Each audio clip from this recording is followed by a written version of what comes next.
The elections are over and the results are in. We'll have a wrap-up. What will Westchester County do with the surplus from last year's budget? I'll have a report. MHS responds, a new art show at Mamaroneck High School. Larchmont Police ask for a mediator to help negotiate their contracts with Larchmont Village. And 3 stories on the changes made at Westchester County Airport. Those stories and more coming up on this edition of Larchmont Mamaroneck Community News.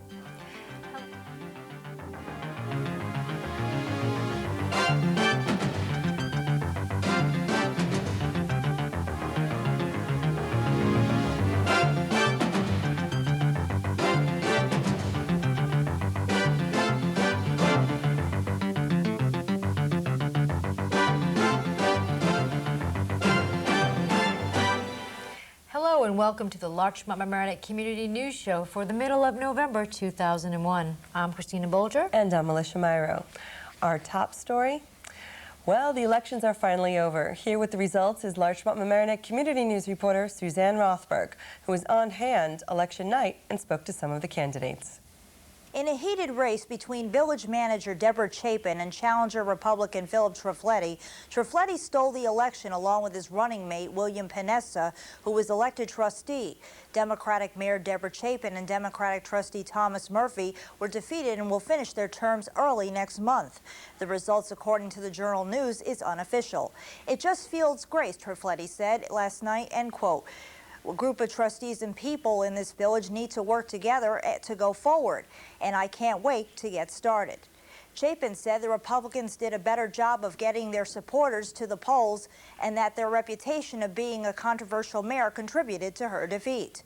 She said, I always say if you stick your head out of a foxhole, someone's going to shoot at you. And I think there were groups of people with singular issues they were concerned about and voting along those lines. Republicans criticized Democrats during the campaign for cutting a crossing guard and the daytime harbor patrol from the budget and said they had not adequately addressed pollution that left Harbor Island Park closed for swimming for 2 summers. She said, quote, the people came out and voiced they wanted a change. A lot of things are going to take place. A lot of changes, all for the better for everyone. Democrats defended their record and criticized the Republicans for accepting a $25,000 donation from a Mamaroneck resident who recently lost a $4 million lawsuit against the village over a building permit a neighbor received for dock repairs. The contribution was the largest the GOP has ever received and constituted nearly all of its fundraising this year. Thomas Murphy was disappointed with his loss but said, I wish Bill and Phil luck. In the town of Mamaroneck, Supervisor Valerie O'Keefe keeps her post, while Democratic Town Board members Ernest Ordina and Nancy Seligson were re-elected yesterday as the Democratic retained their 4-to-1 majority on the Mamaroneck Town Board. O'Keefe said, we have to be very frugal in our expenditures, while Seligson said during the campaign that the board would work to clean up the environment, and Ordina said he would focus on improving the town's website. Reporting for Larchmont Mamaroneck Community News, I'm Suzanne Rothberg. In addition, we were visited in our studios by new Mamaroneck Village Mayor Phil Trifiletti and trustee Bill Paonessa. Here's Maura Carlin with the interviews.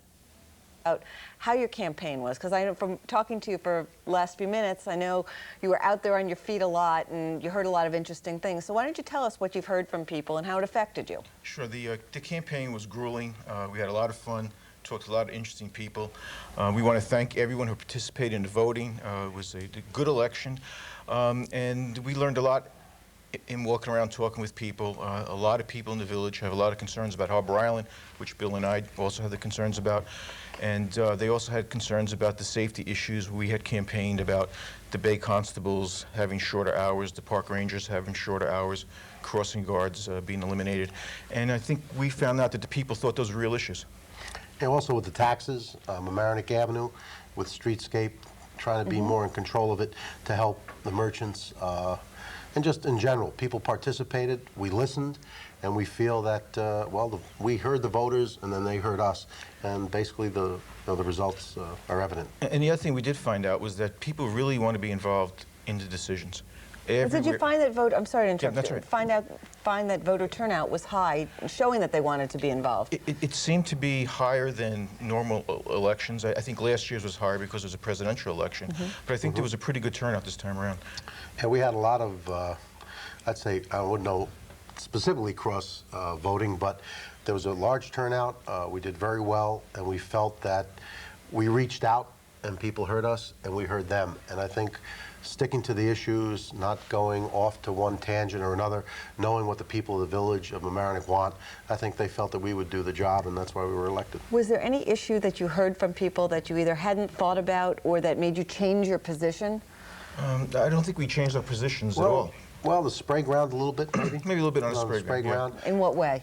Well, it was approved, and now we're, I don't know, we're a little bit in the dark as to whether it's going to go forward, but Coastal Zone Management and the present board picked a site, and that was something we basically, I don't know whether Phil were able to do anything with it. But were people for it or against it? It was, what were it was you a hearing? very split. It was mixed. It was mixed. It was really mixed. Tremendous, tremendous interest in Harbor Island, all aspects of it and the use of it. And it seems as if most of the people we talk to really don't want to see a lot of building going on down there or any significant major changes, which is what we campaigned on from the beginning. So we align pretty well with where the village is, we think. So for viewers who aren't aware, when you say no significant major changes, what do you mean by that at Harbor Island? No major buildings being built. I think That you're referring to the sports complex? Sports complex. I think from a tennis standpoint, I think the people would like to see the two bubbles back up and have winter tennis. I really don't think there are too many people in the village that want to see any third bubble down there or any other kind of major construction going on in the village, in the harbor. In the harbor. Yeah. What about the beach closings? Was that an issue that came up? It was, and I think the infiltration, when it rains, we saw graphs that concerned citizens of Harbor Island had made available to us, that the infiltration of the amount of water coming from just the sewer lines caused the sewer treatment plant, Phil was addressing this today on a radio station local, that they can't handle it, so they had to basically just dump the water out. I think if we're able to control the amount of sewage that, or at least water that gets in heavy storms, we're able to at least help. I don't think we're going to solve the problem with just that. There are many things to do. There were two constant themes we heard about. Number one was getting the beaches opened, right, so it's swimmable, finding out what's really going on, pollution. And I can't tell you how many people talked to us about the geese and how many phone calls I received and emails saying, if you get elected, please do something with the geese. Well, let me ask you, we have only a few more minutes. What's going to be your first order of business, and what are you really going to push for? Number one, working with the other three members of the board, the other three trustees.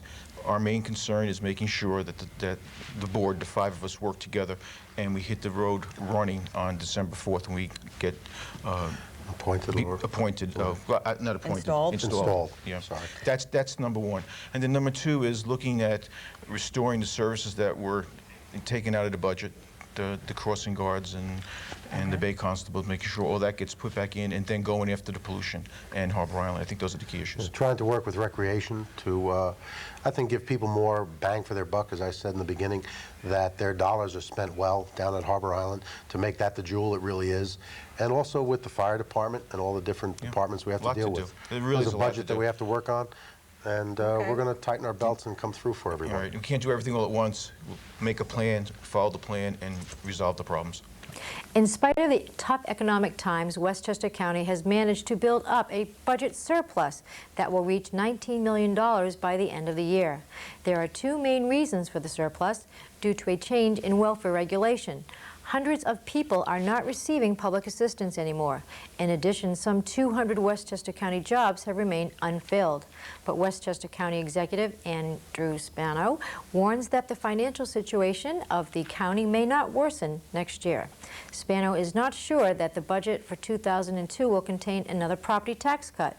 This year's $19 million surplus will be lower than last year's, which came in at $21 million. The county is dealing with income from sales and hotel occupancy tax that is $900,000 below last year's level. State aids for tuition reimbursement and transportation programs has been reduced. Westchester County has also contributions an additional $1.5 million to the state retirement system. Investment revenues will go down by $1 million. On the expense side, the county is spending $2.3 million in disaster assistance related to the terrorist attack on the World Trade Center. Furthermore, the county has higher expenses to protect the airport and the reservoirs. Well, Larchmont Village police officers recently requested a mediator to help settle the ongoing discussions regarding their new contract. Police officers say they want equity compared to other police departments in the area. Salary doesn't seem to be their biggest issue, but rather benefits. Village officials disagree. They feel a very competitive offer has been put on the table.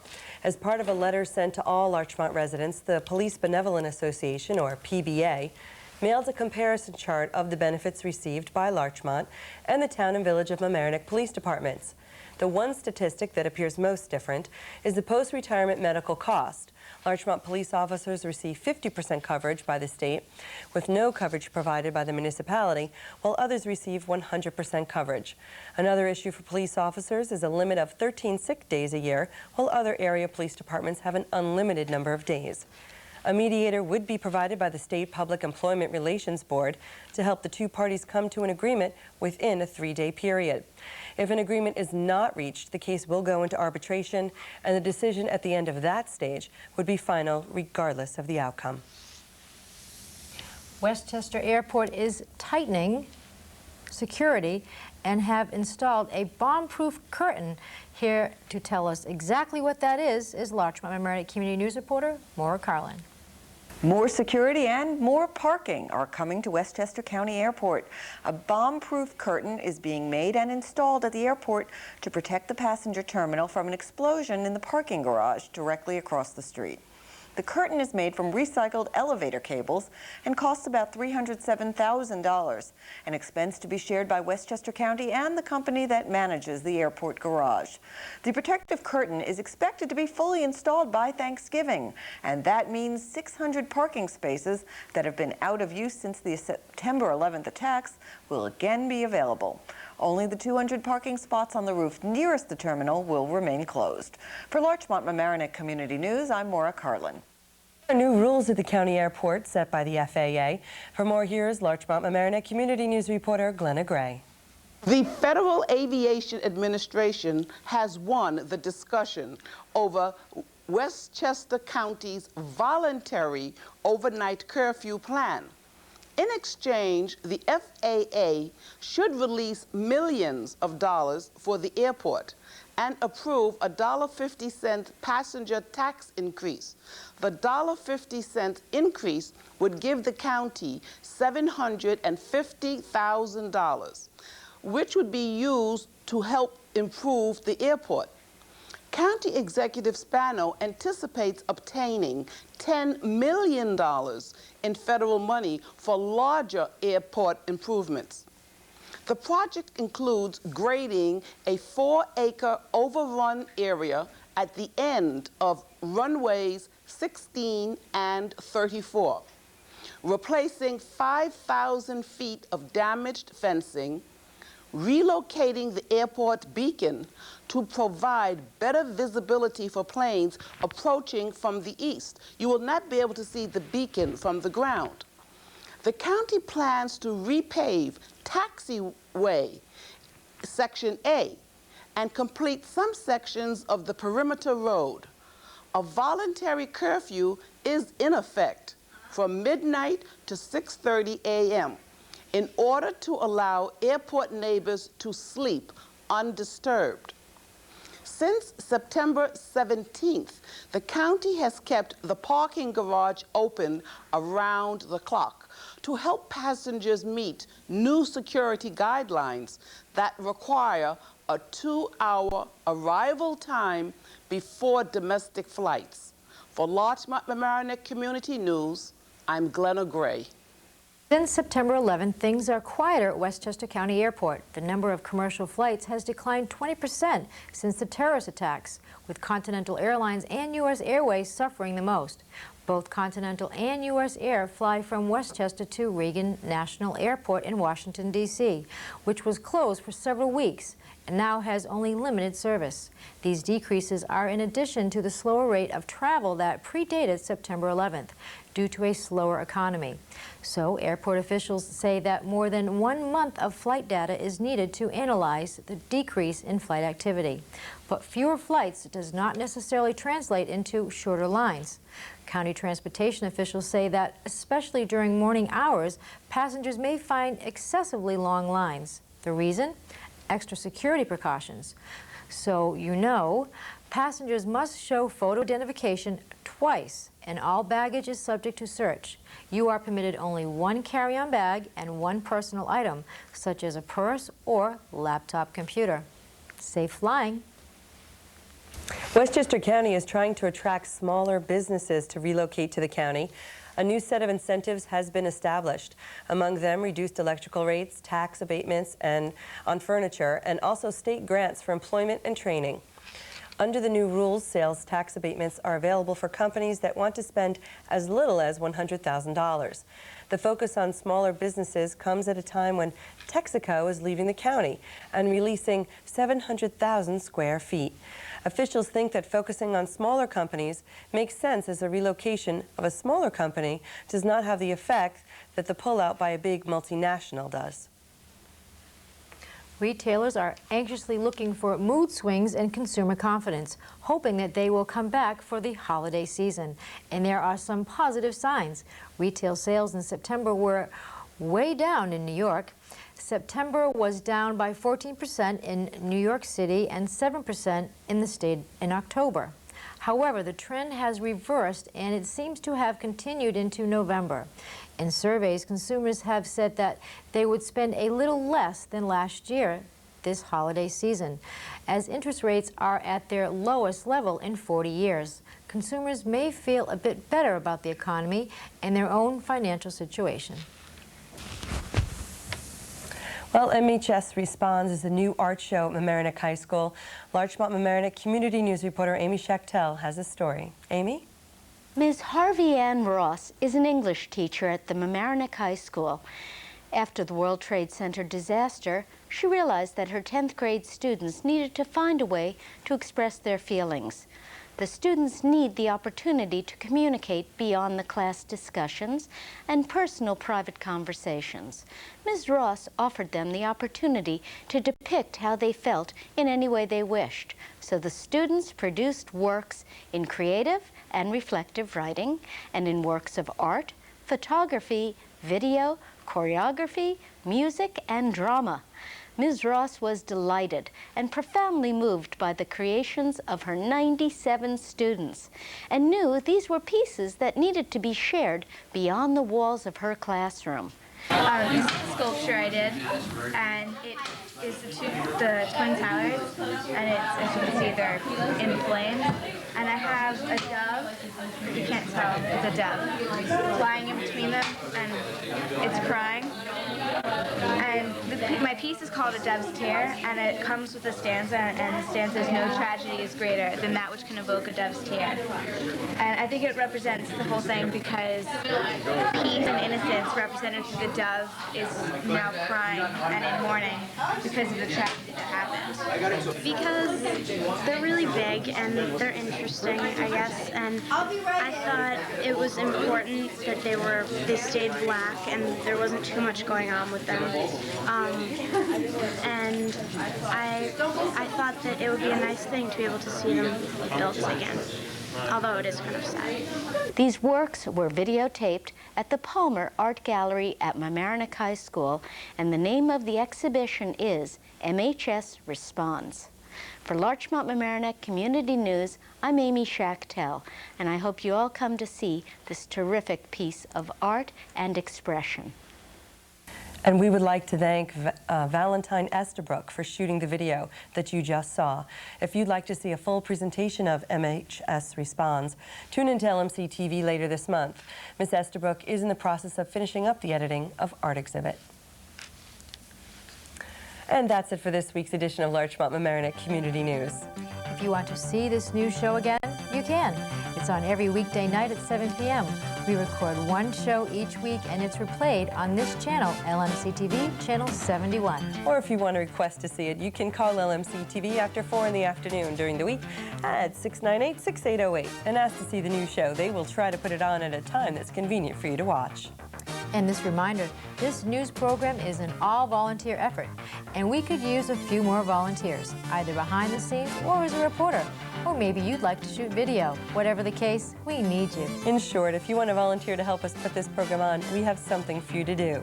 stop by some Thursday night in the LMC-TV studios and see how we do what we do. The LMC-TV studios are in the Mamaroneck High School, the Palmer Avenue site, just up the stairs across from the landmark Walter's Hot Dog stand. We get things started around 7 p.m. and we would love to see you. Or if you have any comments or suggestions or some video of an event that you would like us to put on this new show, bring it to the studio or write to us at Larchmont Mamaroneck Community News, in care of LMC-TV, 1 Library Lane, Mamaroneck, New York, 10543. Thanks again for watching Larchmont Mamaroneck Community News. I'm Christina Bolger. And I'm Alyssha Miro. We'll see you next week.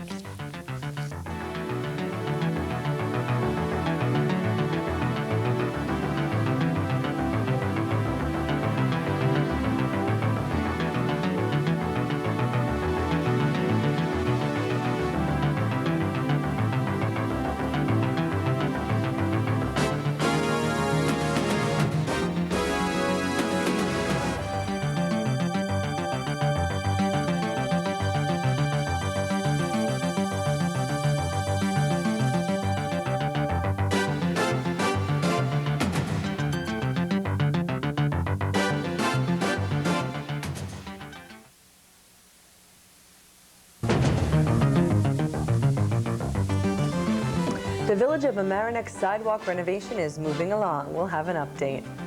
How's the water quality in our area? Glenna Gray will have a report. New officers for the Emmeline Theater. Heating prices are changing just in time for winter. Other stories include coping with bioterrorism and Westchester County's plans to put a new fuel in their buses. It's all right here on this edition of Larchmont Mamaroneck Community News.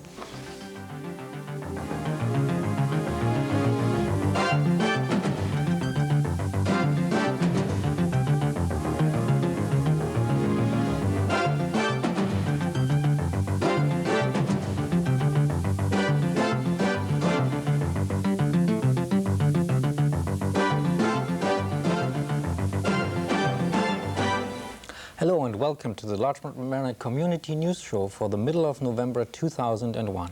I'm Sven Oehme. And I'm Alyssha Miro. Our top story?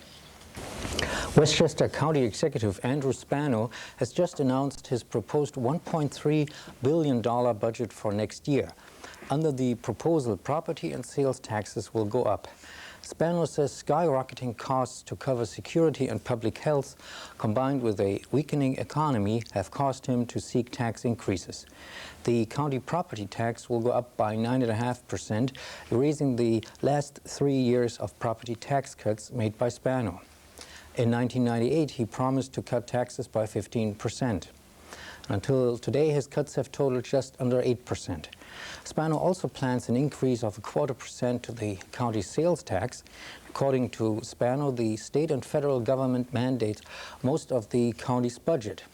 Those mandates are for social service programs, health care, and retirement costs.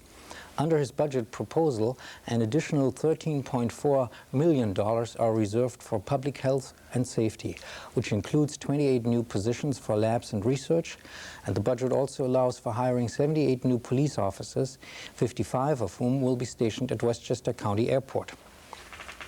Well, some $700 million in state tax cuts due to take effect on January 1st may have to be canceled or suspended due to lower tax revenues because of the current economic slowdown.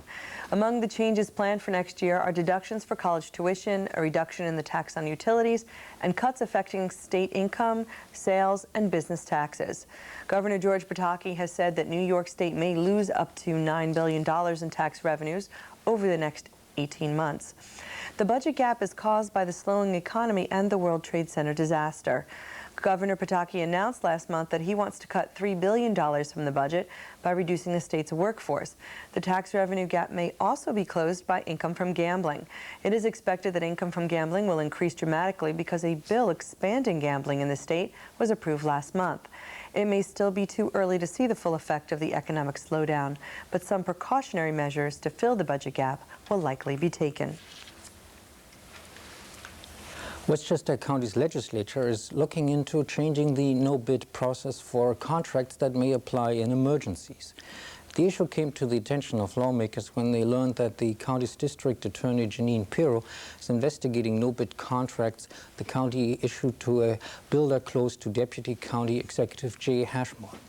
There seems to be agreement that the process needs to be changed and become more controlled, but agreement has to be reached on the details.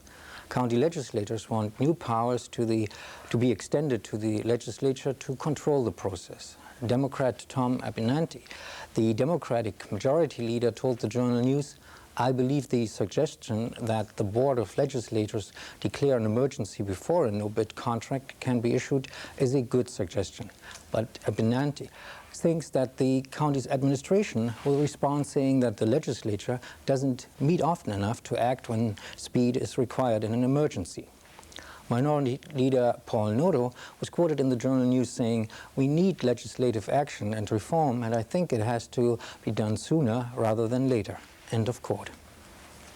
Well, the Sound in Town report recently printed an article on how to cope with anthrax, along with other bioterrorist threats. We at Larchmont Mamaroneck Community News would like to share some of that report. Much of the data comes from the MSSNY, or Medical Society of the State of New York. The first step is precaution. The MSSNY recommends you get a flu shot so that if anthrax flu-like symptoms should arise, your doctor could easily rule out the flu. The second piece of advice is not to take Cipro, doxycycline, or any other antibiotic unless a physician has determined that you need it and has prescribed it for you. Taking these antibiotics unnecessarily could contribute to the development of bacteria that are resistant to the drug and leave you defenseless against anthrax if you contract it later. Another recommendation is not to wear gas masks. Improper use can cause serious injury or death, especially with people with heart and lung disease. They are only meant to be worn short term. If you believe you were exposed to anthrax and are concerned about the symptoms, you can look them up at the Medical Society's website, www.mssny.org. On the site, you'll discover pertinent facts about the three forms of anthrax: cutaneous or skin anthrax, which is the most common form and responds well to treatment; inhalation or airborne anthrax, which is very rare and usually fatal; or gastrointestinal anthrax, which can be contracted by eating undercooked, contaminated meat. Please note that the advice provided by MSSNY is subject to change as threats of anthrax and other bioterrorist agents change. Farid Essek, a Muslim academic scholar, paid a visit to Larchmont Avenue Presbyterian Church. And here with more is Larchmont Mamaroneck Community News reporter Suzanne Rothberg. Farid Hissak, known as an iconoclastic figure in Muslim academic circles, but hardly known outside his home country of South Africa when he came to Manhattan in early fall to teach a single course at a Protestant seminary. On November 13th, his whirlwind tour came to Larchmont Avenue Presbyterian Church. He said, quote, "Pleasantries won't set us free, the truth will," he told more than 300 people who packed the church for insight on September 11th and its aftermath. He expected to leave New York at year's end as he came anonymously. Then terrorists attacked America in Allah's name, and Hissak, an independent-minded scholar with a sharp tongue, became a spokesman for embattled faith. He has appeared on 60 Minutes, CNN, National Public Radio, and many other media outlets trying to explain a 1,400-year-old religion to a largely Christian audience that last paid attention to Islam when singer Cat Stevens supported killing Salman Rushdie. Sure enough, Hissak attacked Osama bin Laden, Saddam Hussein, and narrow-minded Muslims everywhere, but blamed America for not caring that much of the world has come to hate the red, white, and blue. It is the same broad message that he has delivered in the daily speeches and media appearances since journalist Bill Moyers, a fan of Hissak's books, first contacted him days after the terrorist attacks. He talked about the need for a progressive Islam, the theme of the book he is supposed to be researching this semester at Auburn Theological Seminary in New York, where he is a visiting professor. He grew up poor under South Africa's apartheid system, raised by a Muslim mother in a land of a few Muslims. He went on to become a leading opponent of apartheid and a controversial figure within Islamic academia. Hissak is hoping to get his message across to the followers of Muslim. I'm Suzanne Rothberg reporting for Larchmont Mamaroneck Community News. Gas prices and home heating oil prices are still heading southward. A survey of Westchester County's 400 gas stations found that prices are at a 2-year low. The average price for regular is $1.48. Heating oil is also down. Here the average price was $1.16 per gallon. Westchester County's Department of Consumer Protection conducts surveys every month, and the results can be found on the internet at www.westchestergov.com. And once you are on the county's homepage, go to County Government's departments and click on the Department of Consumer Protection. The county advises residents to take a good look at the prices at gas stations as they vary a lot. A station in New Rochelle charged $1.29 for a gallon, while in Rye a gallon cost $1.89. The website address once more is www.westchestergov.com. Well, the yearly results of the environmental group Save the Sound has been completed. Here to report their results is Larchmont Mamaroneck Community News reporter Glenna Gray. Save the Sound organization continues to test the quality of Long Island sound since 1991. Besides releasing reports, the group offers educational programs for teachers and students. This year's report continues to remind the community of how fragile our water can be. The newest results from 2000 show that there is an increase in the dissolved oxygen levels in the Sound. Most stations in the harbors show that the oxygen levels have fluctuated near or below the state standard. This standard is 5 milligrams per liter. At oxygen levels below this, life becomes difficult to sustain. Therefore, animals become stressed and may die. These results vary naturally with the impact of weather and rainfall. With time and care, it is possible to raise the oxygen level. The water quality tests are conducted from May through October. These measurements include dissolved oxygen, water temperature, pH levels, and salt content. The dissolved oxygen levels can also be affected by pollutants in the water, such as pesticides, lawn fertilizers, runoff from the streets, and other contaminants. For Larchmont Mamaroneck Community News, I'm Glenna Gray. Westchester County's buses will become more friendly to the environment next year. A test of 16 buses using cleaner ultra-low sulfur diesel fuel has been conducted in the county over the last 2 months. The test has been so successful that the county will be switching the whole fleet of 354 buses to the new fuel. The fuel contains fewer than 50 parts per million of sulfur compared to 500 parts per million in the standard fuel. The ultra-low sulfur diesel fuel is to become the national standard under federal guidelines by 2007. Westchester County Executive Andy Spano was quoted in the Sound and Town report saying, "The reduction in sulfur content not only gets us immediate clean air benefits, but it makes it possible to add additional exhaust treatment equipment that would otherwise be clogged with sulfur particles. The treatment will be our next step, and we will begin testing the equipment in 2002. As soon as the fleet is fully converted to the new fuel." End of quote. Well, it looks like the Village of Mamaroneck sidewalk renovation won't be finished by May 2002. The new finish date is now July 2002. Back in August, the Bradhurst Site Construction Company sent a letter to the village requesting an extension. In their letter, Bradhurst complained that Con Ed and the building owners on the avenue were not living up to their side of the bargain. After doing some investigating, village officials discovered that some Con Ed workers had taken ill or went on vacation in August, and no one was sent to replace them. The Bradhurst Site Construction Company warned the village in their letter to, quote, expect additional cost should the project not proceed in an expeditious manner, end quote. Mayor Chapin on September 7th wrote to Con Ed President Eugene McGrath to voice her concerns.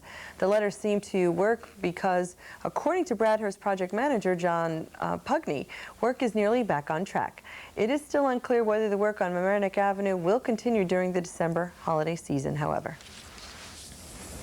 A broken sewer line bursts in Larchmont. Here with the details is Larchmont Mamaroneck Community News reporter Suzanne Rothberg. A broken sewer line has forced Westchester County to divert 850,000 gallons of raw sewage daily into the Long Island Sound, officials said.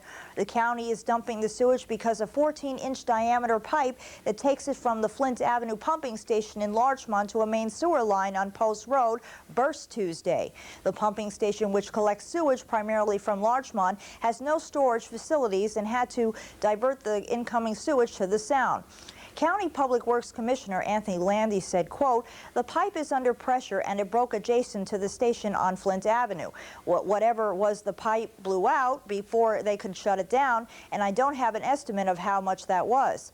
The pumping station receives sewage from a network of gravity-powered wastewater mains flowing into the facility. It is pumped under pressure toward the New Rochelle sewage treatment plant.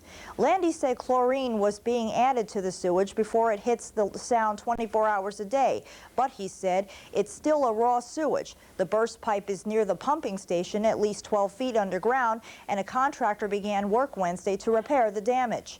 Once the pipe is uncovered, Landy will investigate what caused the problem. There is no word how long it will take to fix it. I'm Suzanne Rothberg reporting for Larchmont Mamaroneck Community News. The Friends of Find dropped by to bring us more information on their charity walk. For more, here's Larchmont Mamaroneck Community News reporter Christina Bolger. Indeed is sponsoring a Larchmont Mamaroneck Community Walk. It's going to be the Saturday after Thanksgiving, November 24th, commencing at the Mamaroneck High School at 1 p.m. It'll be a walk for families, which will go into the village of Larchmont and then back down into the village of Mamaroneck and back, finishing up at the high school. So all monies that are raised for this event will stay right here in our community. That's correct. Friends Indeed was set up to be an ongoing charitable fund to assist the members in Larchmont and Mamaroneck that were affected by the tragic events of September 11th. Now, how many families are there involved? There are 9 families currently that directly in our community. Right, that lost immediate family members. Mm-hmm. Now, how much is it for the event if you want to join the event on the day of the walk? Well, you can pre-register prior. You can do that actually on Saturdays at the City Bank in Sound Federal, also at the Turkey Trot. Village of Mamaroneck has their Turkey Trot this Sunday. Right. And then on the day of the event, they can do that. It'll be $15 for an individual and $40 for a family. Prior, it's be $10 for an individual and $35 for the family. And I thought I read something about T-shirts. Sure. If you pre-register, people are guaranteed T-shirts. Actually, we're going to order plenty of T-shirts so that all participants can get a T-shirt as for the event. We'll also, on the Friday prior to the event, which is the 23rd, we are going to have basically people can drop off their sponsor sheets and pick up their T-shirts for the event the next day. And there'll also be registration, as I said, the day of the event prior to the 1 o'clock start. Around 11 o'clock, we'll start registering people and handing out T-shirts as well. Great. Can you tell me how much money do you hope to raise? Well, our goal is to attract 1,000 walkers and raise $100,000, which we'll distribute to the families probably the first or second week in December. That was going to be my next question. When do you think you'll the families will get the money? As soon as we possibly can. What we're trying to do is wrap it up, and so that people can have the money prior to the holidays. Now, if anyone knows of a family in our community that is not on your list, is there a number they can call? Sure. They can always reach me at 914-262-8047. That's the number for Friends Indeed. They'll probably get an answering machine. And you also have a website? We also have a website, right. If they want to find out more about Find, it's www.findlmc.org. No play on, obviously, on LMC-TV. But there they can get information more about what Find is trying to do and upcoming events, as well as this event, as well as future events. You will have ongoing events in the future next year and hopefully the year after. Yes, we had it set it up as an ongoing trust to help these families because they're going to need our help, not only now, and obviously there's some short-term financial concerns for some of the families, but they're also going to need our support both financially and emotionally, really, going forward this year and in the years going forward. Well, thank you for coming in, and again, that date is the 24th, and they can register at the high school by, what time does it start again? The event starts at 1 o'clock, 1 but o'clock. they can show up at 11 if they Okay. haven't registered previously. But we also encourage them to go out and pre-register so they can get their sponsors for the event. And we also had great response from the local businesses who have been helping out, and we sent a mailing out too. So we're going out on all fronts. Excellent. Well, good luck, and congratulations again. Thanks, Christina. Thanks for having me. Flag pins are bringing in big dollars in our community thanks to the efforts of Michael Meglio and friends. To tell us about his group's charity efforts, Michael stopped by our studio and spoke with Larchmont Mamaroneck Community News reporter Christina Bolger. Welcome, Mike Meglio. And you're a student at what school? Chatsworth Avenue School. And what grade? 5th. Now, these pins are really excellent, and you had a lot to do with them, I understand. Yeah. Whose idea was it? In a way, my teacher and Mrs. Hull, because she made these for 4th of July, and my teacher caught her wearing them in the beginning after the tragedy, and after that she liked them, and we decided to start making them. So you started making them right after the tragedy? Mm-hmm. And how many, is it just a handful of students, or is it your whole class? My whole class and other 5th grade. How many students do you have in your class? 25. 25, so all of you are 25 students, and the other 5th grade have been making these. Mm-hmm. And how much are they? $5 a piece. $5. And where does this money go that you've raised? It goes to the Larchmont Relief Fund. And if I'm not mistaken, that money stays here in our community? Mm-hmm. It doesn't go outside our community, it stays right for the families in our community, right? Yeah. That's excellent. How much money have you raised so far? About $62,000. $62,000. That's excellent. That's a lot of movie. That's a lot of movie and a lot of money. Where can you buy these? You can buy them at Kern's Deli, Debbie Frank's Exercise Studio, and we might do some more booths around Larchmont, Soundview, once at Flint Park. Okay, that's great. And they're $5, and all the money goes to the families in our community. Yep. I want to thank you for coming in, and congratulations. These are really excellent. Thank you. There are some new faces over at the Emlyn Theater. Here to fill us in is Larchmont Mamaroneck Community News reporter Suzanne Rothberg. The Board of Trustees at the Emlyn Theater elected a new slate of officers at its meeting on October 1st. Larry Winters, a longtime Mamaroneck resident, will serve as president. Other officers are Arlette Belkin, vice president, Arthur Gordon, vice president treasurer, and Martha Lopez, secretary. Winters, who joined the Emlyn board last year, has been active in local politics for 40 years. He served on the Village of Mamaroneck's planning board for 15 years and 8 as chairman. He was also chairman of the tax board for review for the town of Rye. The former owner of Dunwoody Motors in Yonkers, Winters also ran his own advertising agency in New York City. He was a founding member of the Equity Library Theater in New York City and a member of the Actors Lab in Hollywood, California. I am honored to take on this responsibility at the Emlyn, now in its 29th season. My predecessor, Mark Ronme, who served at the theater for 5 years, set an outstanding pace. I hope to meet this challenge, and I look forward to many new innovations and increases in our memberships and friends." End quote. Belkin has been actively involved with the Emlyn for the last 10 years and served on the board for the last 5. Her husband, Gene, is a past board member who currently chairs the theater's facilities committee. Belkin, a retired teacher, exposed many of the hearing-impaired students she worked with to the Emlyn special programs. She was a past PTA president and is an active member of the National Council of Jewish Women and is currently a member of the Rye Arts Center, the Neuberger Museum, and Hadassah. Gordon returns for a second term as Vice President Treasurer. He has been an active patron of the Emlyn for 6 years and a senior executive with more than 30 years' experience in the global professional services firm of Arthur Andersen Worldwide, and he is now the managing director of Arthur S. Gordon Company and managing member of Gordon Associates LLC, which are financial consulting firms. Lopez has been a community activist and advocate since the mid-1980s. Currently, she is the Hispanic liaison for the Westchester County and Social Work student. I'm Suzanne Rothberg for Larchmont Mamaroneck Community News. And that's it for this week's edition of Larchmont Mamaroneck Community News. If you want to see this news show again, you can. It's on every weekday night at 7 p.m. We record one show each week, and it's replayed on this channel, LMC-TV channel 71. Or if you want to request a scene, you can call LMC-TV after 4 in the afternoon during the week at 698-6808 and ask to see the new show. They will try to put it on at a time that's convenient for you to watch.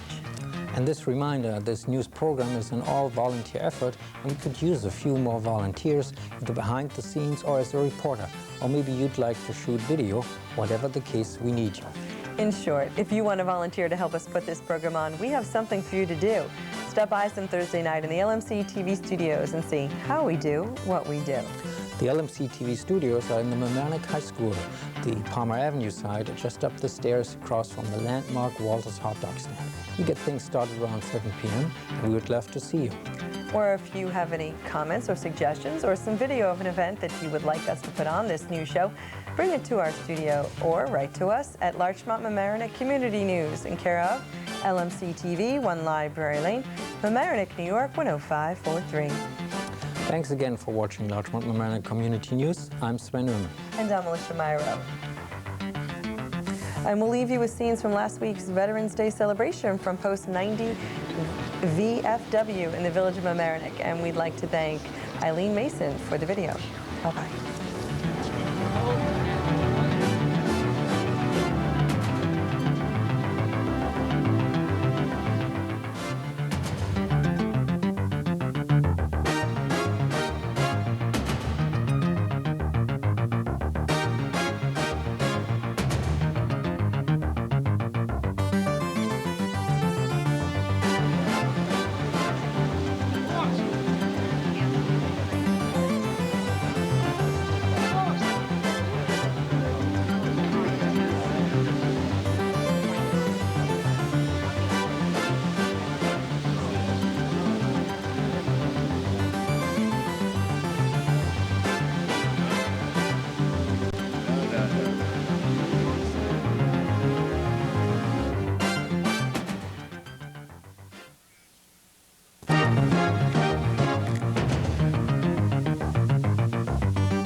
New restrictions for clubs along the Mamaroneck waterfront. The Washingtonville Housing Alliance celebrates many years of giving. 50 additional police officers will be hired at Westchester County Airport. Westchester towing law has been revised to make it fairer for the public. David's Island is back in the news along with the Playland Ice Rink. Those stories and more all right here on this edition of Larchmont Mamaroneck Community News.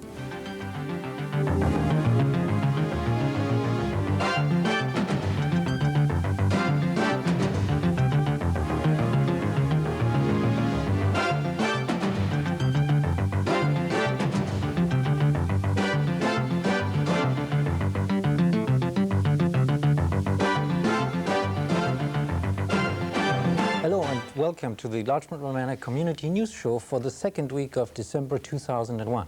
I'm Sven Ullman. And I'm Alyssha Miro. Our top story? Some local residents are a little concerned about a new neighbor who has moved into the neighborhood. For more, here's Larchmont Mamaroneck Community News reporter Maura Carlin. A violent sex offender has moved into the Hommocks Park apartments and has local residents angry and scared, though he's not expected to be there long. Glenn Nance was released from prison recently and moved into the apartment complex with his mother, who has been a Hommocks Park resident since it opened in 1994. Under New York State's Megan's Law, no local police were notified, and since Mr. Nance is classified as a level 3 risk, the highest level, police are authorized to notify entities with vulnerable populations. In this instance, the first in Mamaroneck since Megan's Law was enacted, Town of Mamaroneck Police Chief Rivera notified the Superintendent of Mamaroneck Public Schools, the Mamaroneck Housing Authority, which has authority over the Hommocks Park Apartments, St. John and Paul School, the French American School, Westchester Day School, Westchester Jewish Center School, the Senior Center, and Sarah Newman Nursing Home. The villages of Larchmont and Mamaroneck have also been made aware of the situation. Some concerned residents appeared at a regularly scheduled Town of Mamaroneck board meeting to express their concerns and fears. Well, I know some of the people in the Homick's apartments. I've lived in this area for over 20 years, and some of the women there are absolutely terrified when they heard this business, when the letter came out distributed to all the schools, and literally terrified. I know a couple of people that immediately have spent money on security from their own private pockets. And the news here tonight was appreciated. I hope what did you hear tonight that made you, I guess, feel a little better? Well, they said that the parole board is going to get this offender out of the area promptly within 2 or 3 weeks. And if that happens, that's great. Because, you know, there are 4 schools around the area. There are a lot of young women with children in the Homick's apartments. And in the total area, there's literally hundreds of people that this person could prey on if he was out of control. When you came here tonight, we hadn't yet heard that the parole board was going to move him. But what did you hope that the board was going to be able to do about the situation? I had no idea because I don't know the law. Others, women in particular, would not speak publicly for fear of becoming victims. But one person did express outrage that Mr. Nance could just move in while apartment resident applications are screened very carefully, requiring references, 3 years of tax returns, for example. Police Chief Rivera and Mamaroneck Housing Authority head Paul Winnick were at the town board meeting to provide information and to answer questions. And Chief Rivera was able to provide what looks to be some good news for these residents, that the parole officials agree the Homick's apartments are not an appropriate location for Mr. Nance. Just some facts that we've come up with since then in talking to the parole officer of this person. Parole officer doesn't think that he will be living there more than 2 to 3 weeks. Apparently the parole department has the authority to relocate these people. We learned that this evening. They're looking for, they say, in a furnished apartment in another community, more appropriate. They agree that where he is now is not appropriate, being so close to school. We don't know of a law that says you cannot locate near a school. But apparently the parole department has authority to move these people around. He is currently has a electronic monitor affixed to his ankle. The parole department monitors his whereabouts using this electronic device. They say that they conduct surveillance on him according to law. He has to report to them once a week. They visit his house or his apartment once a month. That's in addition to regular surveillance that they do on him. For Larchmont Mamaroneck Community News, I'm Maura Carlin. Waterfront clubs in Mamaroneck face new restrictions with the marine recreation law passed last week.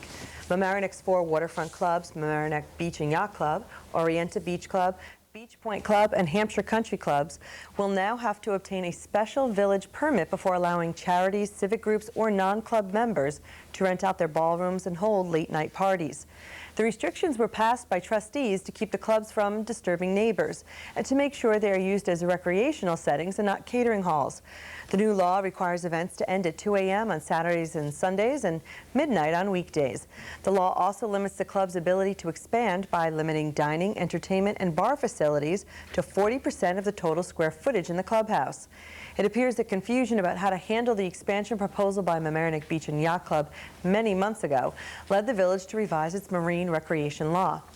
Beginning in 2004, the clubs must apply for 3-year permits from the Zoning Board of Appeals to hold non-member events, which will be limited to 20% of the total events each year. The clubs are also under legislation that requires a special permit to build anything within 50 feet of the Long Island Sound. It seems there is a need to find balance between the club's needs and the neighbors' needs. We'll keep you updated on any other significant changes. As in previous programs, we continue to inform you the results of last year's census. Census 2000 revealed that Westchester County is among the country's counties with the highest home values and household incomes. The median home value in Westchester was $321,000 in the spring of last year when the census was conducted. The median household income for Westchester, according to the census, is $60,882. 30% of households have incomes of $100,000 or more. 11% of households have incomes of $200,000 and more. The average commute takes 33 minutes one way, and 65% of commuters in Westchester County drive to work alone. 23% take public transportation. Well, Westchester County has revised their towing laws to stop unfair practices. It seems that some towing companies were charging higher towing fees for SUVs and other heavy vehicles.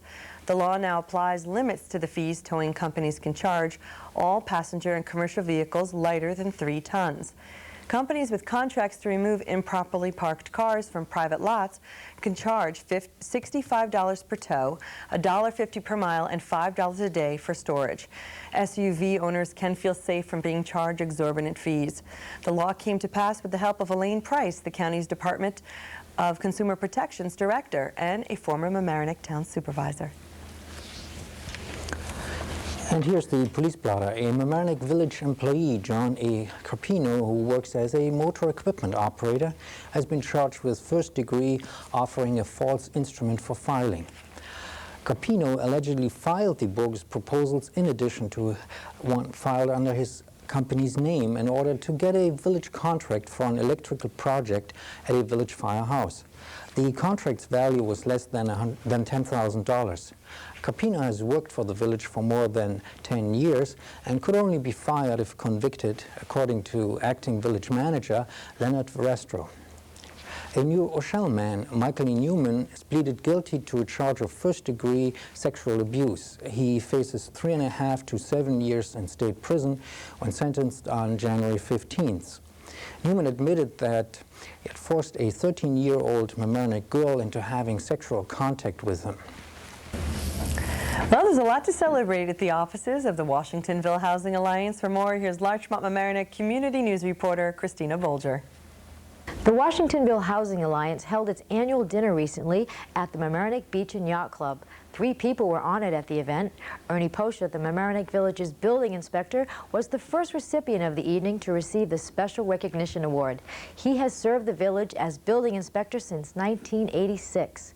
Mercedes Farah, Weichert real estate agent, was given the award for aiding the Alliance identifying suitable properties in the area. Martha Lopez, a former WHA staffer who is currently County Executive Andy Spano's liaison to the Hispanic community for Westchester County. Ms. Lopez has helped launch many programs for the village. We here at Larchmont Mamaroneck Community News would like to congratulate all of the recipients. For Larchmont Mamaroneck Community News, I'm Christina Bolger. Metro-North Railroad anticipates that ridership may go down slightly this year, ending a trend of annual growth that lasted for almost a decade. The railroad forecasts a decline of 1.9% for a total of 71.2 million in 2001 compared to 72.6 million in 2000. Metro-North views the decline in economy and the terror attack on September 11th as the main reasons for the reduction in ridership. While the number of commuters holds pretty steady, discretionary ridership has declined between 5 and 10% since September 11. Reverse commuting has been up by about 25%, but the overall number is just a small percentage of the railroad's total ridership. Well, David's Island is back in the news. Here with the details is Larchmont Mamaroneck Community News reporter Suzanne Rothberg. The only means of access to David's Island in New Rochelle would be a ferry or footbridge. The city of New Rochelle is negotiating a contract with the county on the sale of David's Island. The city began reviewing the contract this week, beginning the process of the approval of the sale. New Rochelle agreed to sell David's Island to Westchester County for $6.5 million last month after years of considering and rejecting large development proposals. The state and county, which plans to build a park, also must approve the sale. The island was a former military base and has sat unused since 1967. The city amended the contract to make Glen Island the only access point as a way to gain leverage if the county decides it wants a ferry from another point in New Rochelle. The contract said other points would be allowed with city approval. Bernice Nelson, the city's corporation counsel, said leaving out any language on another access point makes it easier to rebuff the county if it wants to set up another ferry terminal in the city. Access on the island would continue to be a major issue. When the island was being considered for high-rise apartments, major opposition developed to building a vehicular bridge. Most officials would like to see access to the island from points outside New Rochelle, like Mamaroneck and Playland and Rye, to spread out the traffic and parking. I'm Suzanne Rothberg for Larchmont Mamaroneck Community News. Philip Trifiletti took over on December 3rd as mayor of Mamaroneck Village. The Republican defeated Democrat Mayor Deborah Chapin in November. He's joined by fellow Republican William Paonessa, who defeated Democrat Thomas Murphy last month in the election. The Democrats still hold a 3-2 majority on the board. Mayor Trifiletti told the Journal News, quote, "I think that for us to move forward this year, we have to work in a bipartisan manner," end of quote. Trifiletti said he would focus on the budget and review the existing evacuation plan and other security measures. Mamaroneck Village also has to find a new village manager who will replace Michael Blau, who left the village to become village manager in Briarcliff Manor. Well, what's in store for the ice rink at Playland? For more, here's Larchmont Mamaroneck Community News reporter Suzanne Rothberg. Executive Andy Spano announced that the proposed budget to save the Playland Ice Casino would be $1.3 million budget proposal for next year, including $400,000 to keep the ice casino at Playland open through next year. The legislators also boosted the revenue projections in Spano's budget by $7.7 million, including $2 million in state and federal aid for social services, $750,000 which would be collected by increasing fees at the county golf courses, and $400,000 in rental fees at the Playland rink, which Spano proposed shutting in June. Many of the new spending items and revenue projections are not expected to make it past the rounds of budget cuts. Those sessions begin now and continue until at least Monday, when the legislature hopes to enact the final budget. In all, the changes would cut the 9.5% increase in county property tax levy that Spano requested to about 8%. Budget Director Kate Carano said the increase would vary around the county depending on how local governments assess property. I'm Suzanne Rothberg for Larchmont Mamaroneck Community News. The $1.3 billion county budget that Westchester County Executive Andrew Spano has proposed calls for an additional $8 million for airport security. 50 new police officers will be added to the existing 8 officers assigned to the county airport. The new officers will receive an average for pay and overtime of $79,000 and $23,000 for fringe benefits. The county will also have expenses of $30,000 for each officer for equipment. And that's it for this week's edition of Larchmont Mamaroneck Community News. If you want to see this news show again, you can. It's on every weekday night at 7 p.m. We record one show each week, and it's replayed on this channel, LMC-TV channel 71. Or if you want to request to see it, you can call LMC-TV after 4 in the afternoon during the week at 698-6808 and ask to see the news show. They will try to put it on at a time that's convenient for you to watch. And this reminder, this news program is an all-volunteer effort, and we could use a few more volunteers behind the scenes or as a reporter. Or maybe you'd like to shoot video. Whatever the case, we need you. In short, if you want to volunteer to help us put this program on, we have something for you to do. Stop by some Thursday night in the LMC-TV studios and see how we do what we do. The LMC-TV studios are in the Mamaroneck High School, the Palmer Avenue side, just up the stairs across from the landmark Walter's hot dog stand. We get things started around 7 p.m. and we would love to see you. Or if you have any comments or suggestions or some video of an event that you would like us to put on this news show, bring it to the studio or write to us at Larchmont Mamaroneck Community News in care of LMC-TV, 1 Library Lane, Mamaroneck, New York, 10543.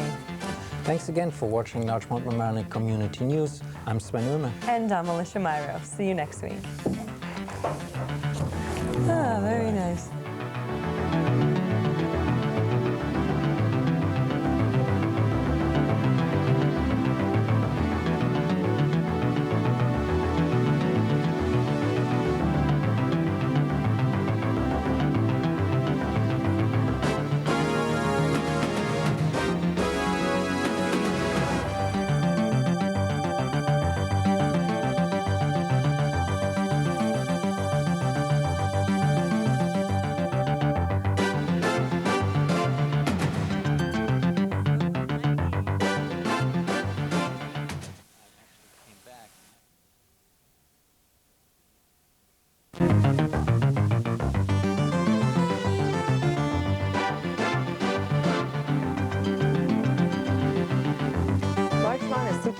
to renovate the train station.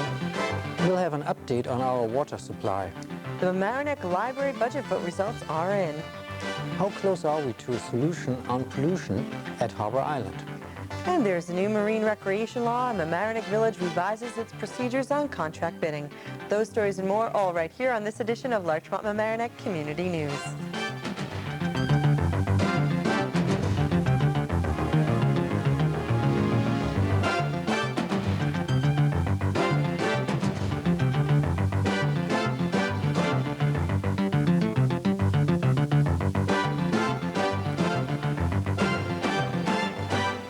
Hello and welcome to the Larchmont Mamaroneck Community News Show for the third week of December 2001. I'm Sven Oehmer. And I'm Alyssha Miro. Our top story. Mamaroneck Village had to temporarily shut down 2 downtown businesses last week after finding a sewer line break underneath them that discharged a significant amount of raw sewage in an already environmentally troubled Mamaroneck River and Harbor. The broken sewage line was sending thousands of gallons of raw sewage from the Best Chinese Restaurant at 349 Mamaroneck Avenue. As much as 7,000 gallons may have entered the river and harbor before the rupture was discovered. Apparently, the clay tile pipe connecting the business to the village sewer line under Mamaroneck Avenue had been crushed. A sign in the restaurant's window alerted customers that they were closed due to a water main break. Leonard Russin, Assistant Building and Plumbing Inspector, said the village would require an overhaul of the businesses. Mamaroneck Mayor Phil Trifiletti says that the village will be aggressive in getting it fixed. The work under Best Chinese Restaurant is a 3 to 4 day job, and the matter has been forwarded to the Environmental Protection Unit of the Westchester County District Attorney's Office. This incident brings up the issue of beach closings in recent years due to the bacteria levels believed to be caused by sewage. Mayor Trifiletti also said in the Journal News that the village would have a full report from its engineering firm in January that would formulate its next steps on the issue of sewer repairs. A lot of time has been spent trying to figure out how to clean up the pollution at Harbor Island. Here was an update as Larchmont Mamaroneck Community News reporter Amy Schachtel. The pollution problem at Harbor Island continues to have local officials stumped, trying to avoid beach closure for a 3rd consecutive summer season. The village of Mamaroneck continues to search for a cause and cure, but they still are not much closer to finding a solution. Since the beach was closed June 28, 2000, coliform and fecal coliform levels have remained dangerously high. Testing this fall using a different test method indicated that bacteria may originate from animal waste rather than human waste as believed. The village's consulting engineer, Dolph Rockfeld, says the pollution does not follow a definite pattern and more testing is needed. Rockfeld plans smoke testing sewer lines to try to identify possible interconnection between the sanitary sewer lines and the storm sewer. In the meantime, village officials are hoping to find answers. For Larchmont Mamaroneck Community News, I'm Amy Schachtel. As we reported last week, Mamaroneck Village employee John A. Carpino, who works as a motor equipment operator in the Parks Department, has been charged with first-degree offering of false instruments with a government entity. Carpino allegedly filed 2 bogus proposals in addition to one filed under his own company's name in order to get a village contract for an electrical project at Mamaroneck Firehouse. The contract's value was less than $10,000. Former village manager Michael Blau had discovered the alleged crime when he noticed that there were 3 proposals that had been filed with different names, but in the same style and on the same paper. Carpino has worked for the village for more than 10 years and could only be fired if convicted, according to acting village manager Leonard Verestro.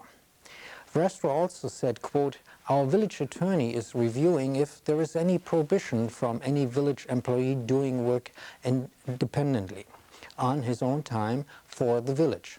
Verestro told the Journal News that he had not found anything in the village's ethics code that would stop anyone from submitting a proposal. But it doesn't seem right, he said, end of quote. As a consequence of this incident, village mayor Phil Trifiletti said that he would conduct a review of the way in which the village pays for outside goods and services. As a consequence, the ethics code of the village may be rewritten to prohibit village employees from taking part in any bidding process. Mamaroneck Village recently revised its marine recreation law. The law makes changes necessary to settle concerns from neighbors about future expansions at the village's 4 waterfront clubs, while allowing the clubs to continue to prosper. The new law, which passed last week, limits more than 40% of the clubhouse from being used for dining purposes and restricts the club's total building coverage to 15%. 25% of the club's grounds must be reserved for open space. Any new buildings would have to have a 50-foot setback from the Long Island Sound or any of its tributaries. Moorings and docks are exempt from this requirement. In addition, a club wishing to host non-member sponsored events would have to apply to the Zoning Board of Appeals every 3 years for a special permit allowing them to host such functions. If the permit is granted, the use of the club for such purposes would not exceed or could not exceed 20% of the club's activities. Deputy Mayor said in the Journal News that the law might not be what everybody wants, but it has achieved the goal of clarity. With the holiday season in full swing, Mamaroneck residents will be happy to hear that construction on Mamaroneck Avenue in the business district has been interrupted. It's expected to be completed by June of next year and in time for the Firemen's Carnival. The streetscape project costs almost $2 million and is financed in part by 3 county grants. As part of the project, utility lines are put underground, new concrete sidewalks are built, trees are planted, and trash receptacles and benches will be installed. Another major construction project is also underway, making sure that Mamaroneck finally complies with the Americans with Disabilities Act. The act passed by Congress in 1990 gave municipalities 2 years to comply with the act. It certainly has not happened in Mamaroneck, where 5 firehouses, the Mount Pleasant Avenue police station, the buildings in Harbor Island Park, most of the municipal building, and the village garage on Fayette Avenue still don't comply. There are also 155 non-compliant sidewalks in the village. Interim Assistant Manager Frank Calros is preparing a report that he hopes will be finished by mid-January. The plan will be presented to the board, which will then decide a plan to bring all village properties into compliance with the Americans with Disabilities Act. Larchmont Village Board has created a grant proposal that would enhance the pedestrian and bicyclist access to the Metro-North train station and restore entry signs as well as place utility lines underground. The grant proposal will be reviewed by the Department of Transportation, and then the portion to be paid with federal funds will be determined. Depending on how much is received will drive the portion of funding that will need to come from local landlords and other village contributions.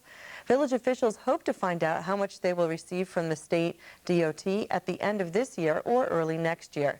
These proposed changes along Chatsworth and Palmer Avenues, as well as other streets near the train station, will coincide with Metro-North's separate capital improvement project.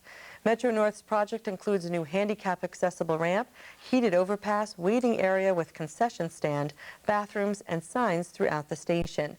Apparently, Larchmont Station is the busiest station along the New Haven line, with over 3,000 passengers using the station in any given weekday. Therefore, improvements to the streetscape would benefit many pedestrians and commuters. We'll keep you informed of scheduled dates for improvements and the status of the grant. We all enjoyed the beautiful fall weather that lasted well into December, but it looks like that there's a price to pay for the abundance of sunshine. The area did not get the usual amounts of rainfall, and now the levels of the water reservoirs are at a low. As a consequence, the New York State Department of Environmental Protection has issued a drought watch for 11 counties, including Westchester. Under a drought watch, residents are asked to voluntarily reduce their consumption of water. Unless the watershed area receives substantial rainfall over the next couple of weeks, a drought warning may be issued. The Mamaroneck Library budget vote is in, and here with her report is Larchmont Mamaroneck Community News reporter Maura Carlin. Mamaroneck residents approved a public library budget for the 2002-03 school year by a vote of more than 2-1. Voters also named R. Sid Albert, Lois Nathan, and incumbent Greg Dougherty to the Library Board of Trustees for unpaid 3-year terms. Under the approved library budget, the tax rate will go up 3.9%. For the average homeowner with property assessed at $16,000, they'll pay $244, $9 more than the prior year. This increase will cover employee raises, new books, and an after-school homework program. For Larchmont Mamaroneck Community News, I'm Maura Carlin. The chairman of the Westchester County Legislature, George Latimer, plans the launch of his campaign for lieutenant governor of the state of New York for January. But the chairman of the county Democrats, David Alpert, is not endorsing Latimer. Alpert favors businessman Dennis Mehill. Alpert told the Journal News, quote, "Dennis has much broader support around the state and he's a very successful businessman. George is a wonderful person, but he doesn't have the resources to put together a statewide campaign," end of quote.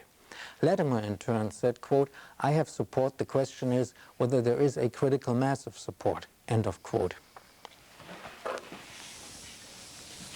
Frank Colross is helping out as Mamaroneck Village Manager. To explain why, here's Larchmont Mamaroneck Community News reporter Maura Carlin. The Village of Mamaroneck welcomes a new manager, Frank Colross, who's temporarily helping fill in the position left vacant by former village manager Michael Blau, who resigned in October. Colross is working 3 days a week, assisting acting village manager Leonard Verostro with the day-to-day operation of the village. His main task is overseeing Mamaroneck's capital projects, like the streetscape renovations and pollution problems, until a new manager is found. Managing a village is not new to Colross. Although he presently works part-time as a senior consultant for Bennett Associates, a management consulting firm, Colross served the city of Rye as manager for 22 years, and village officials are confident Colross will keep the village well-run until a permanent new manager is found. In the meantime, we join village officials in welcoming Colross to the community. For Larchmont Mamaroneck Community News, I'm Maura Carlin.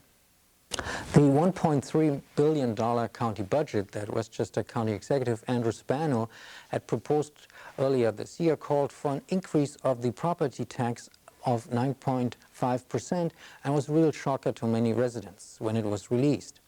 In reviewing the budget proposal, Westchester County's legislators came up with an increase of only 2.8% after making major cuts to Spano's proposal.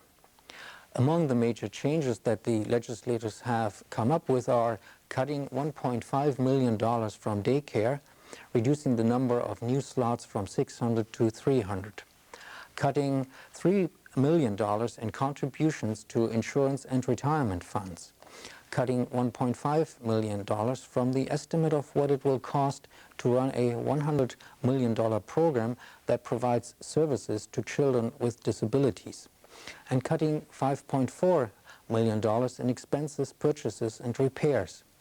Also cutting $250,000 proposed for opening a homeless shelter in Valhalla.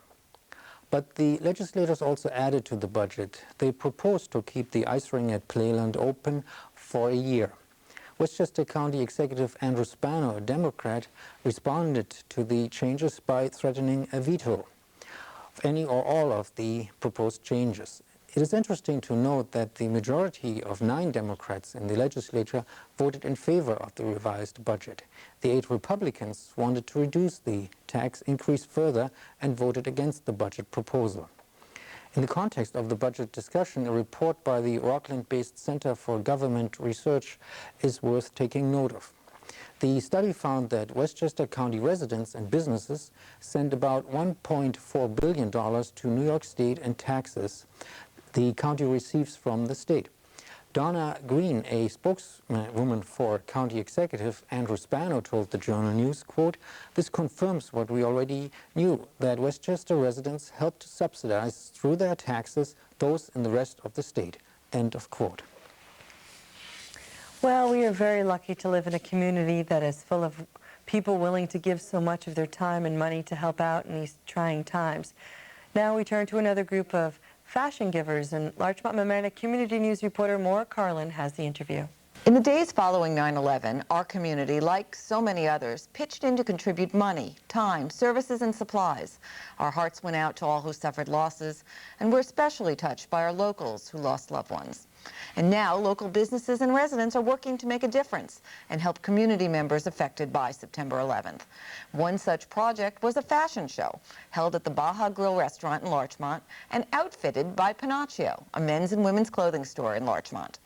The event was organized by Dan Panaccio, owner of Panaccio, and Laura and Seamus Cuddy, owners of the Baja Grill.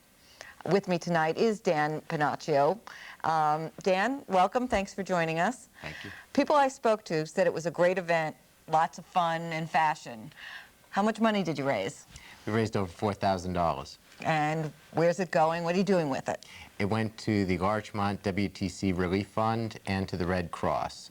It was based on how the individuals, as they came in the door, chose to allocate their donation. Okay, and so by doing that, by sending it to the Larchmont WTC Fund, you're making sure that it's going to Larchmont residents. Absolutely. They were selected. There's, as I understand, 11 families that were directly affected. It could be more, but that's the number I have. And they are making sure that that money goes directly to there. Okay. Well, we have a little time. Tell us about the event. Oh, the show was a lot of fun. We did 3 sets, about 45 outfits.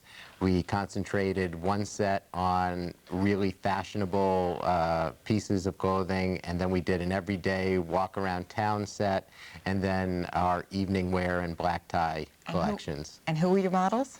We had 15 local models, people who are my customers who come in every day, people just who all chose to chip in and participate in the event. Donate their time also. Exactly. Okay. Well, thanks again for coming in, and congratulations for a job well done. We appreciate your helping out our locals. Thank you. Thanks a lot.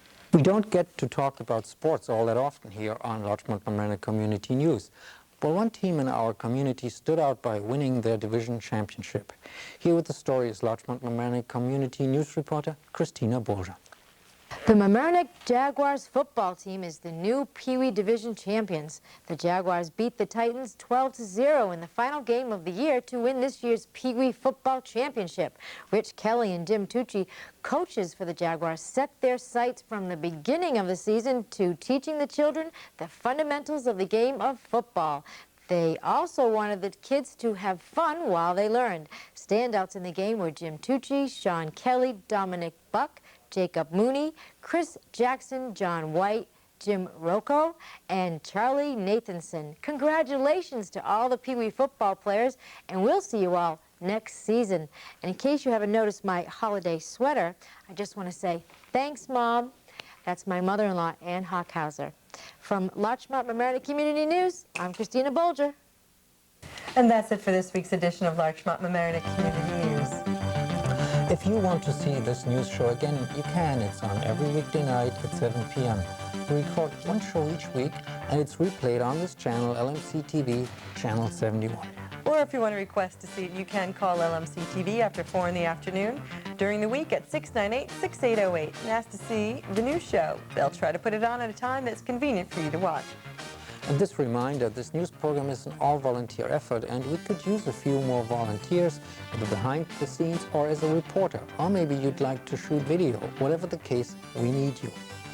In short, if you want to volunteer to help us put this program on, we have something for you to do. Stop by some Thursday night in the LMC-TV studios and see how we do what we do.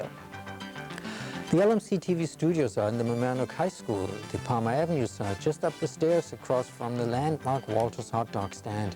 And we get things started around 7 p.m. and we would love to see you. Or if you have any comments or suggestions or some video of an event that you would like us to put on this new show, bring it to the studio or write to us at Larchmont Mamaroneck Community News in care of LMC-TV, 1 Library Lane, Mamaroneck, New York, 10543. Thanks again for watching Larchmont Mamaroneck Community News. I'm Sven Ullman. And I'm Alyssha Miro. We won't have a new news show until after the new year, so from all of us here at Larchmont Mamaroneck Community News, happy holidays, everyone, and we'll see you in 2002. Bye-bye. Happy holidays. Happy holidays.